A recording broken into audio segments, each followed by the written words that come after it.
Assalamualaikum warahmatullahi wabarakatuh. Perkenalkan, nama saya Muhammad Reka Sidki dan rekan saya Muhammad Riki Fauzan. Di sini kami akan mempresentasikan hasil dari yang telah diajarkan di kelas ya. Yang kita itu adalah gedung konsultan. Nah, yang akan dijelaskan oleh Riki Fauzan terlebih dahulu.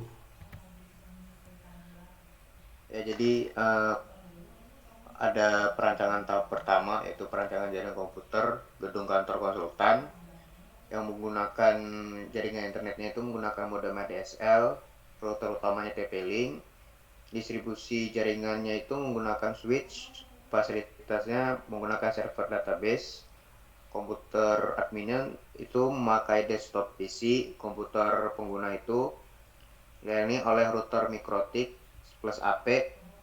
Untuk user itu bisa menggunakan laptop dan PC. Ya, ini untuk diagram satu garisnya ya. Ada coba lagi di diagramnya. Ya, terdapat ada 3 buah subrouter yang di tiap subrouter itu ada sub backbone. Di sub backbone itu ada AP untuk menghubungkan laptopnya. Lanjut. Ya, ini untuk delegasi IP address-nya. Uh, untuk IP private pelanggannya itu 192.168.1.1.2/24. Gateway-nya itu uh, 192.168.1.1/24. Ya, lanjut. Ya, ini untuk perhitungan address main backbone-nya itu dibutuhkan 7 plus 1 node. Alokasi rencana IP-nya itu 192.168.2.0. Kebutuhannya itu ada 7 host ID. Apabila dikonversikan ke binary itu menjadi 111. Jadi diperlukannya itu 3 bit. Maka dari itu subnet masknya itu uh, akhirnya itu 248, diperoleh max bitnya itu 29. Sehingga pemetaan IP-nya itu 192.168.20.0/129. Nah, uh, broadcast address-nya itu dari 19192.108.20.7. Host range-nya itu dari 192.168.20.1 sampai 20.8. Nah, yang ini untuk sub backbone lantai satunya itu dibutuhkan 6 node host. Uh, yang apabila dikonversikan ke binary itu menjadi 110, dan dibutuhkannya itu sama kayak yang tadi 3 bit juga. Untuk subnet maxnya itu 255 255 255 248. Max bitnya itu 29, sehingga nanti ditulisnya jadi IP-nya 192.168.201.0/29. Broadcast address-nya itu dari broadcast address 192.168.201. Address range-nya dari 192.168.201.1 sampai 192.168.201.6. Ini sub backbone AP yang di lantai 1 dibutuhkan itu 4 node host. uh, yang apabila dikonversikan ke binary itu menjadi 100, sehingga yang dibutuhkan itu 3 bit.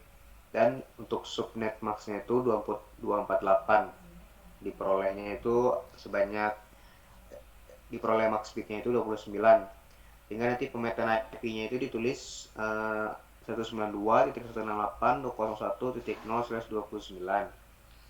Broadcast address-nya hampir sama kayak yang tadi, 192.168.0/1.7. Host address range-nya juga dari 192.168.0/1.1 sampai 201.6. Ya, ini untuk spek backbone lantai itu ruang resepsionis dan staffnya itu sama sama seperti yang slide sebelumnya, dibutuhkan 4 node. Kebutuhannya itu 4 host ID. Apabila dikonversikan WIN-nya menjadi 100 dan diperlukannya itu 3 bit. Jadi subnet max-nya itu 255, 255, 255, 248. Max bitnya menjadi 29, hingga pemetaan IP-nya itu ditulis 192.168.201.0/29. Broadcast address-nya itu 192.168.201.7. Host address-nya itu 201.192.168.201.1 sampai 201.6. Ini untuk AP yang kedua masih di lantai 1, dibutuhkannya itu 9 node host. Untuk 9 node host ini dikonversikan ke dalam biner itu menjadi 1001, sehingga yang diperlukan itu 4 bit ya. Untuk 4 bit ini subnet max-nya itu menjadi 240 dan depth max bitnya menjadi 228, sehingga di pemetaan ke IP-nya itu ditulis 192.168.201.0/28. Broadcast address-nya itu 192.168.201.15. Host address range-nya itu 192.168.201.1 sampai 201.14. Ini yang API ketiga di lantai 1, dibutuhkannya 5 node host. Kebutuhan host ID-nya ada 5 yang apabila dikonversikan ke biner menjadi 101, sehingga yang diperlukan itu 3 bit. Dan subnet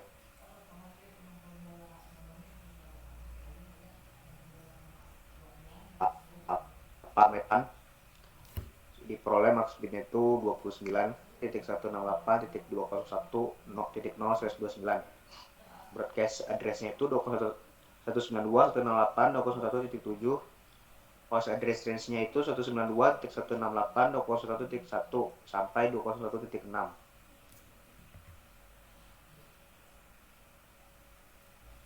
Ya, ini spek backbone lantai 2. Di ruang staff dibutuhkan 7 node host, tapi itu tidak bisa dipakai karena /29 itu hostnya itu cuma sampai 6. Kalau misalnya ada yang ketemu 7 node host itu kayak yang tadi di plus 1 kan. Nah, untuk ini node kan 7 host dikonversikan ke biner menjadi 111, sehingga yang dibutuhkan itu 3 bit. Untuk subnet max-nya itu 248, max bitnya 29. Pemetaan IP-nya sama 192.168.0/29. Broadcast address-nya itu 192.168.201.7. Host address range-nya dari 192.168.201.1 sampai 201.6. Ya, ini sub backbone lantai 2-nya itu yang 7+1. Kebutuhan host ID-nya menjadi 8. Yang dikonversikan ke biner itu jadi 1000, sehingga diperlukan 4 bit dan subnet max-nya berubah menjadi 240, max bitnya jadi 28. Pemetaan ke IP-nya itu 192.168.0/28. Broadcast address-nya itu 192.168.201.15/28. Nah, host address range-nya itu 192.168.201.1 sampai 201.14. Untuk lantai 2 di ruang direktur diperlukan 5 node host yang dikonversikan menjadi biner itu 101, sehingga yang diperlukan 3 bit. Untuk 3 bit subnet max-nya 28, max bitnya itu 29. pemetaan IP-nya sama 192.168.1.0/29. Broadcast address-nya sama juga seperti yang 3 bit sebelumnya, 201.7. Host address range-nya dari 201.1 sampai 201.6. Nah, ini untuk ruangan terakhir yang di lantai 2 ya. Dibutuhkan itu 11 node host. Untuk 11 node host itu dikonfigurasikan biner jadi 1011 sehingga diperlukan 4 bit. Untuk 4 bit subnet max-nya itu 240, max bitnya 28. Jadi pemetaan ke IP-nya itu /28, kayak IP-nya itu 192.168.1.0/28. Broadcast address-nya itu 201.15. Host address range-nya dari 201.1 sampai 201.14. Ya, ini konfigurasi dan pengujian berbasis e-network-nya. Lanjut. Nah, ini untuk perancangan diagram satu garis. Ini perancangan network-nya sesuai dengan one line diagramnya. Lanjut. Ya, untuk konfigurasi IP address perangkat ISP-nya itu IP address-nya 192.168.1.1 dengan subnet max-nya 255.255.255.255.0. Itu untuk interface yang pertama. Nah, ini IP address yang modem ADSL. Interface yang pertama itu IP address-nya 192.168.0.1 dengan subnet max-nya itu 0. Interface keduanya juga 192.168.1.2, subnet max-nya itu 255.0.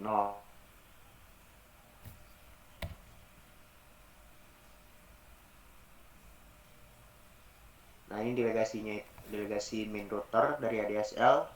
Ada untuk IP ADSL-nya kan 192.168.0.1/24.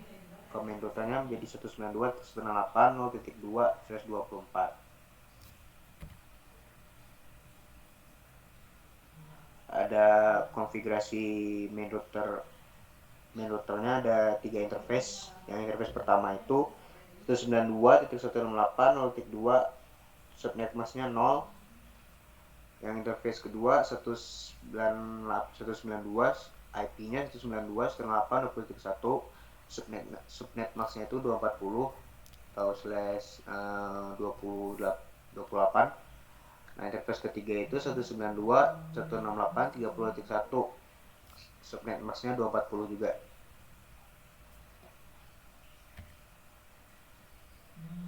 Ini untuk database server, IP address-nya 192.168.20.3, subnet max-nya 240. Default gateway-nya 192.168.20.1. Ini untuk komputer server, IP address-nya 192.168.20.2, subnet max-nya 240. Default gateway-nya 192.168.20.1. Ini untuk yang komputer 1, interface pertama itu IP address-nya 192.168.20.5, terus subnet max-nya 240. Interface kedua 192.168.1.1, subnet max-nya itu 248. Ini untuk PC di area yang satu, lantai 1, IP address-nya 192.168.1.2, subnet max-nya 248 dengan default gateway 201.1. Untuk subrouter 2 memiliki 2 interface. IP address-nya itu 192.168.30.2, subnet max-nya 240. Interface kedua 192.168.0.3.1, subnet max-nya 248. Ini untuk area kedua, lantai 2. Subnet max-nya itu, IP address-nya itu 192.168.0.3.4, subnet max 255.248 dengan gateway-nya 203.1. Ini ada subrouter yang terakhir, yaitu subrouter yang ketiga. Dan dua interface. Untuk interface pertama, IP-nya itu 192.168.20.7, subnet max 240. IP interface kedua 192.168.206.1, subnet max-nya 248. Ya, ini ada table routingnya. Setelah kita di readkan dengan dynamic routing untuk subrouter 1. Ini untuk subrouter kedua. Nah, yang ini untuk subrouter terakhir, yaitu subrouter yang ketiga. Selanjutnya ada pengujian di area 1 yang menggunakan CMD, dan ini hasilnya. Selanjutnya ada pengujian pada area 2 ya. Selanjutnya ada juga pengujian di area 3. Terus ada pengujian juga di area admin ya. Nah, selanjutnya konfigurasi default main router menggunakan VirtualBox. Melakukan konfigurasi interface jaringan dengan melakukan modifikasi. Caranya dengan file /etc/signconfig/network script /ifcg strip eth0. Nah, kita tentuin dulu ininya, device-nya eth0, terus IP address-nya, netmark-nya, broadcast-nya, terus network-nya. Selanjutnya kita udah memodifikasi, ubah juga ETH1-nya. Selanjutnya konfigurasi dengan menggunakan iConfig. Dengan cara kita mengetik iConfig, nanti lihat ETH0 dan 1-nya apakah sudah berubah apa belum.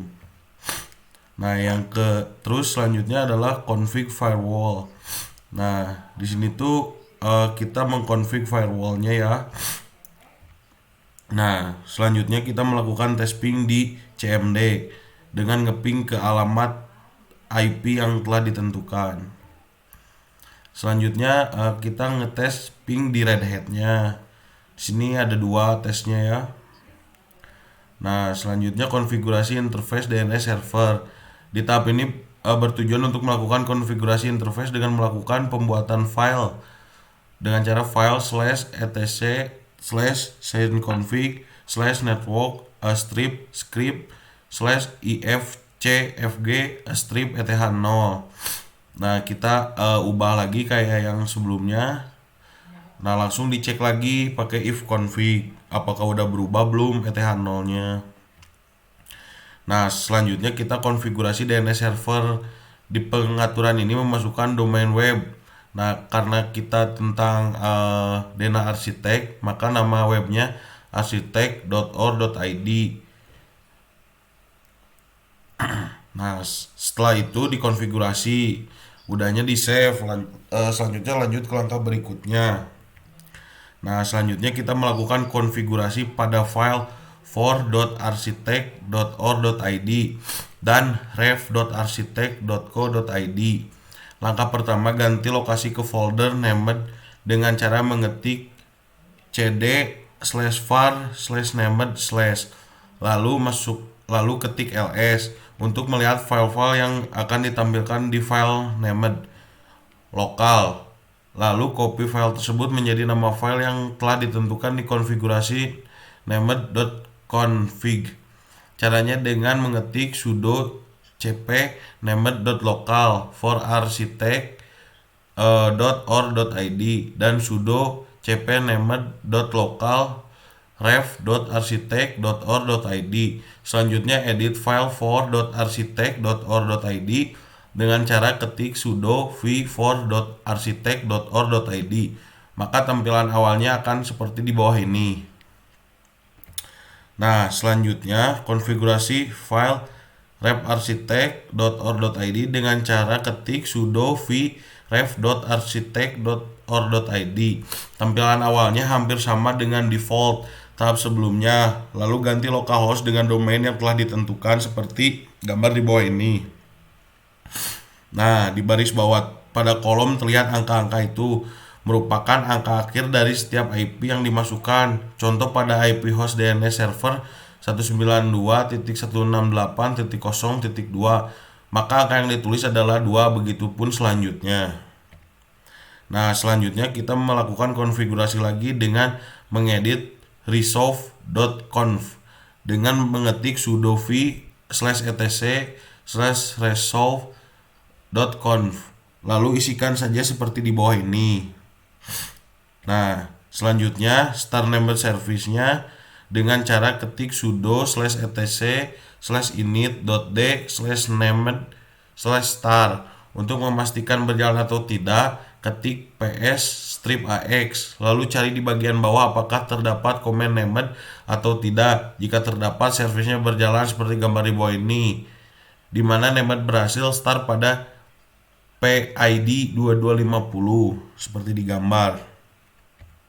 Nah, selanjutnya melakukan pengujian dengan cara ketik digarsitektur.or.id, maka akan tampilannya seperti ini. Untuk mengetahui DNS sudah berjalan atau tidak, dapat dilihat pada statusnya, di mana jika statusnya non-error maka DNS server berhasil berjalan. Jika selain itu maka terjadi error dan biasanya terjadi kesalahan pada konfigurasi pada tahap sebelumnya.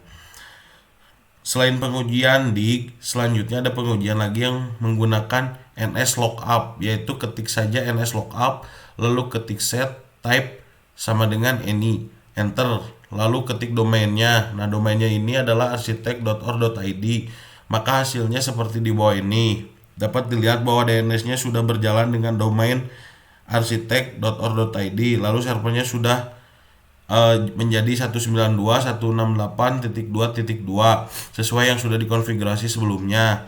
Ketika sudah dilakukan pengujian menggunakan dig maupun nslookup dan statusnya berhasil, maka proses konfigurasi pada DNS server telah selesai dilaksanakan. Domain tersebut sudah digunakan pada web server. Nah, selanjutnya konfigurasi Ubuntu sebagai subrouter.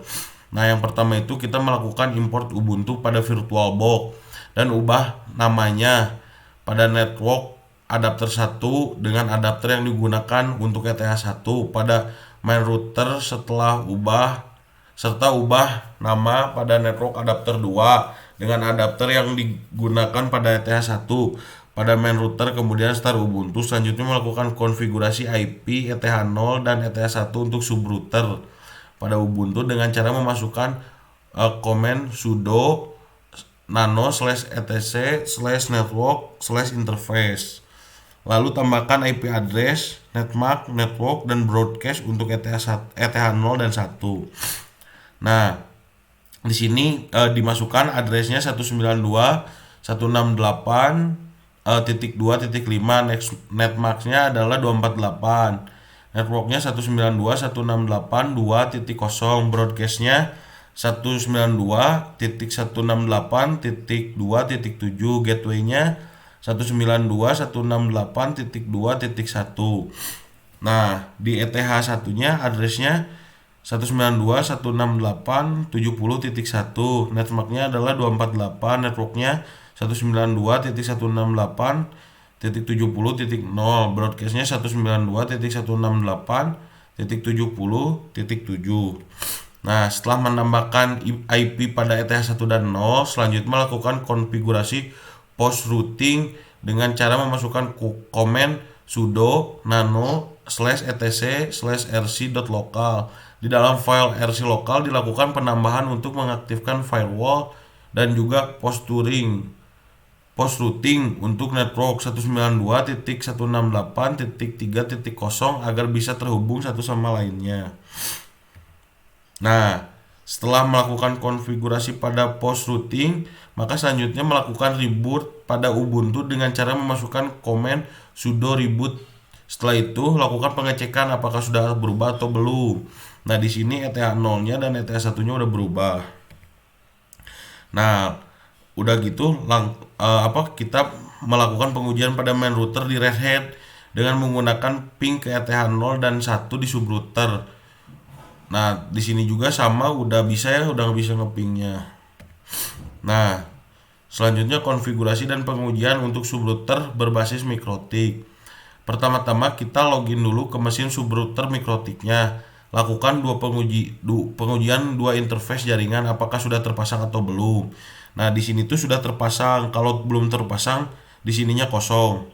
Nah, selanjutnya menguji apakah interface sudah terkonfigurasi atau belum. Nah, di sini sudah terkonfigurasi. Ada addressnya, networknya, broadcast, dan interface-nya. Nah, selanjutnya kita melakukan pengujian apakah default gateway-nya sudah terdefinisi pada sistem. Nah, di sini juga sudah terdefinisi pada sistem. Nah, selanjutnya kita coba ngeping ke default gateway-nya dan bisa. Nah, selanjutnya DNS resolver. Lakukan pengujian pada DNS resolver pada MikroTik router sudah terkonfigurasi. Nah, di sini tuh kita melakukan komen IP DNS print. Nah, di sini sudah terkonfigurasi. Selanjutnya kita juga menguji DNS resolver, ngeping lagi dan bisa. Nah, yang terakhir itu mas query reading. Lakukan pengecekan apakah sudah terkonfigurasi atau belum.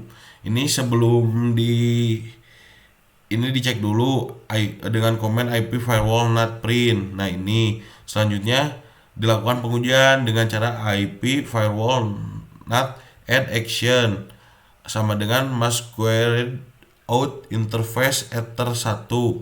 Nah, chain scnat langsung keluar kayak gini. Berarti ini udah bisa. Sekian presentasi dari kelompok kami. Atas kurangnya mohon dimaafkan. Bila topik walhidayah. Wassalamualaikum warahmatullahi wabarakatuh. Waalaikumsalam.